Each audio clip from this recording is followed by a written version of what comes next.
All right, so we are back, and today we are diving right into some very fresh news and, breaking down the opening of Disney's new Snow White movie.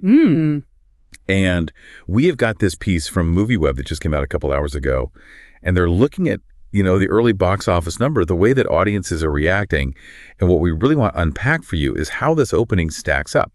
Especially when we think back to another Disney remake that had a little bit of a bumpy start, shall we say, Tim Burton's Dumbo? Yeah, I mean, it's always so interesting to see how these movies land, because there's so much anticipation, there's so much buzz. And I think what we're seeing right now is, despite some mixed reactions leading up to this release, it seems like general audiences are responding maybe with a bit more enthusiasm than some might have predicted. Yeah, so let's actually, jump right into that audience response, because the MovieWeb article talks about the fact that Snow White got a B+ cinema score. And for folks out there who maybe aren't, total cinema score experts, this is basically a grade that's based on, surveys of moviegoers literally right as they're walking out of the theater. So on the surface, a B+, sounds decent enough. But here's the thing that I thought was really telling, and maybe you will too. This is actually the lowest cinema score for any of Disney's live-action remakes to date.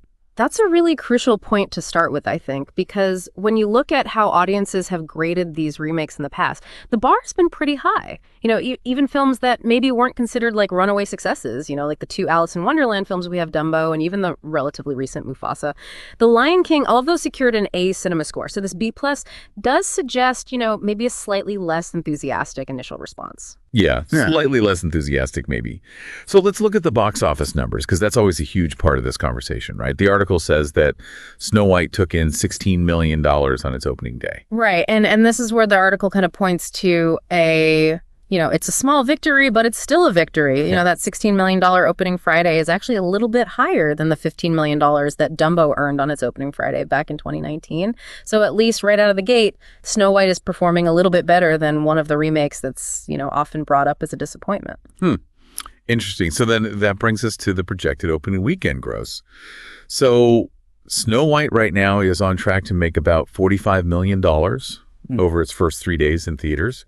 And, for those of you keeping score at home, what does this actually tell us, in the grand scheme of Disney's live action remakes? Well, the big thing is that $45 million projection means that it's probably going to avoid being, at the very bottom of the list when it comes to opening weekend performance. And the article gives us some helpful comparisons here. So Maleficent, Mistress of Evil opened with $36.9 million Mufasa, The Lion King with $35.4 million, and then you've got films like Alice Through the Looking Glass, Christopher Robin, and Pete's Dragon, which all opened with even lower numbers than that. So, if Snow White hits that $45 million mark, it's at least ahead of that pack. Okay, so not a total flop right out of the gate, at least compared to some of the others. But, the article does say, hey, it's still early. It's just opening weekend. We can't really make any grand pronouncements yet. Oh, absolutely. And this is where the comparison to Mufasa, The Lion King, I think is really interesting for everyone to think about. Because Mufasa's opening weekend was actually lower than what Snow White is projected to do. But then it went on to have, some really strong legs, especially through the holiday season. And it actually ended up becoming one of the highest grossing films of this year. So a strong opening isn't the be-all and end-all when it comes to judging a film's success. Right. So what are some of the factors, then, that could contribute to Snow White having those, strong legs, as the article puts it? Oh, I mean, the biggest one is always word of mouth, right? So if people go see this movie in these first few days and they really love it, they're going to tell their friends, they're going to tell their family, and that can really help to drive, consistent ticket sales over the following weeks. And the article also points out that, we've got spring break coming up for a lot of schools across the country, and that could be a big surge in attendance for family-friendly films like Snow White. Oh, of course, of course. And it won't be, alone in the multiplex for very long. What kind of competition does it have coming up? Yeah, in about 2 weeks, we have a Minecraft movie coming out, and that's a film with, a huge built-in fan base. I mean, people love Minecraft, so it definitely has the potential to take away some of that family audience from Snow White. Yeah. Okay, so let's shift gears a little bit and talk about why Snow White might be performing the way it is. And the article brings up a couple of interesting possible explanations.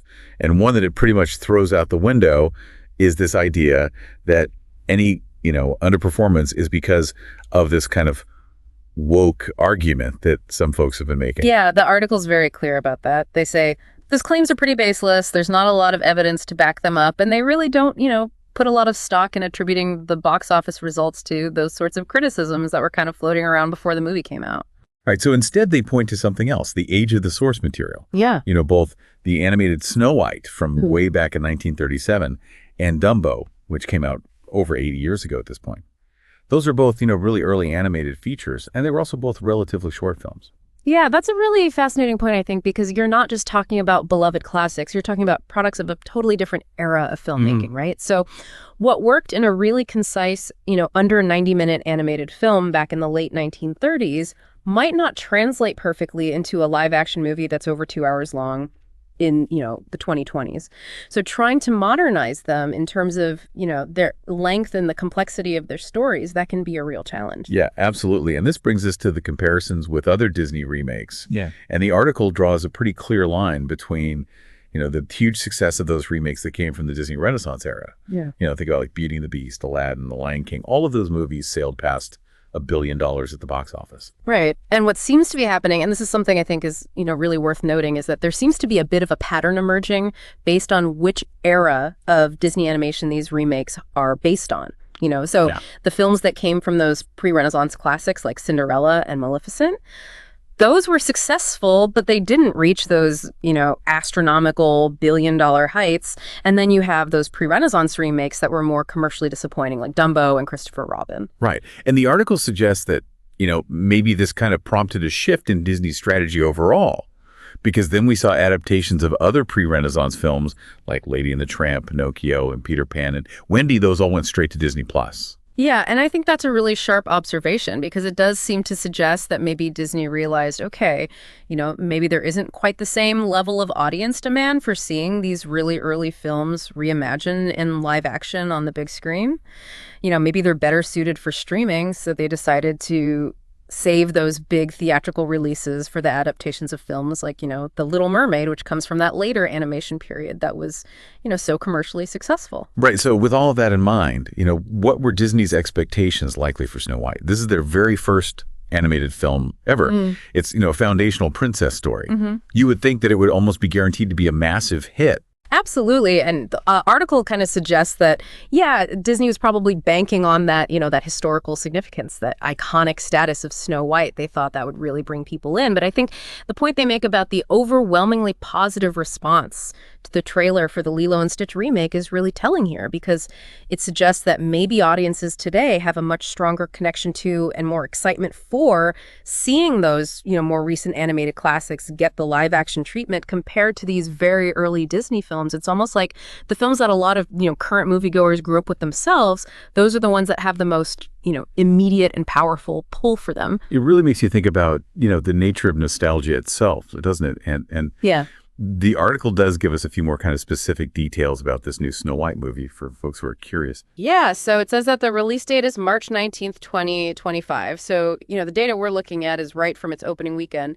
And it tells us that Mark Webb directed the film and also mentions that the writing team is Aaron Cressida Wilson and Greta Gerwig. The producers are Callum McDougall and Mark Platt. And then for anyone who's interested in the cast, Rachel Zegler plays Snow White, Gal Gadot is the evil queen, Andrew Burnett plays a character named Jonathan, and Martin Kleba is Grumpy. So to kind of bring our deep dive to a close here, Snow White's opening weekend box office is looking, a little rosier than Dumbo's, which means it's probably going to avoid the distinction of being the lowest grossing Disney live action remake, at least in terms of its opening weekend. But whether or not it's going to be a success in the long run, that's still very much up in the air.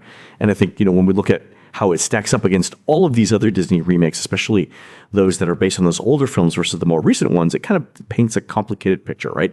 And that slightly lower cinema score also suggests that, maybe audiences aren't quite as enthusiastic about this one as they have been about some of Disney's other live action remakes. Yeah, I think that's exactly right. I mean, what we're seeing here is a situation where the opening box office is maybe, a little bit of a bright spot compared to a film that underperformed, but the audience feedback, through that cinema score is maybe a little bit less, wholeheartedly positive. So the next couple of weeks, especially with, the potential for the spring break crowds and then the arrival of some serious competition, that's going to be really telling in terms of, whether this film ultimately sinks or swims. This is all leaving me with like a final thought here, to kind of throw out to you all out there. when we think about this, kind of lukewarm reception for Snow White so far, and then we compare that to the overwhelmingly positive early buzz for that Lilo and Stitch trailer, what does that actually tell us about how, nostalgia works and what really resonates with audiences today when it comes to Disney bringing these animated classics back to life in live action? Is Disney really getting it right in terms of figuring out which stories have that staying power, which ones still connect with people? Or are there maybe, deeper, more subtle things at play here that are kind of determining which films capture our imaginations and which ones, don't quite have that same magic? Something to think about. Definitely something to think about. Thanks for taking this deep dive with us.